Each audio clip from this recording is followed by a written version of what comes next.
જૂનાગઢ જિલ્લાના ભેસાણ તાલુકાના જૂની ધારી ગામની સરકારી શાળામાં ધોરણ 10ના વિદ્યાર્થીના પ્રવેશને લઈને વિવાદ સર્જાયો છે।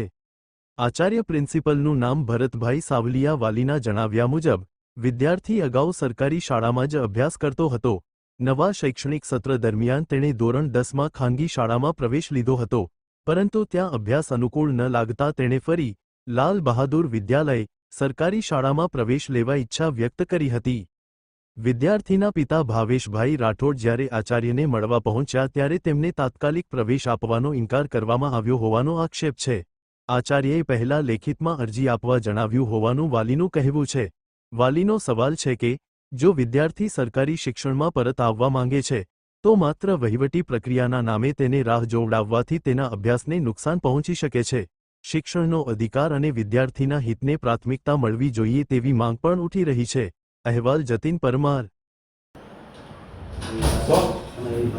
નહીં નહીં તમે એમ કહો કે છોકરો કઈ ઓપન રખડે છે, કોઈ હેરાન કરે છે તો હું તો ભાષાનો સારો ઉપયોગ જ કરું છું, પણ તમે એમ કીધું તમારા છોકરાને શિસ્ત નથી, તમે અરજી બરજી નહીં, મારા છોકરો અહીં બેસાડવાનો છે, તમે એમ કીધું ને શિસ્ત નથી છોકરો, તમારો છોકરો તો નથી બેસાડવો, મારે એ જ બસ સાંભળવું છે તમારી તો આ વિદ્યાર્થી અમારે પેલા અહીંયા ભણતો? હા હા ભણતો હા। અને હવે એને પૂછો હવે અહીંયા સામે કે ભાઈ એનામાં હું શિસ્ત નથી, બોલો હાલો એને મોટા બોલાવો। શું પ્રશ્ન થયો ભાઈ? આ કયો શું પ્રશ્ન થયો? કઈ મને કઈ ખબર નથી। બધા વિદ્યાર્થી બોલાવી કરવું છે? હા બોલો, શું પ્રશ્ન? હા બોલો।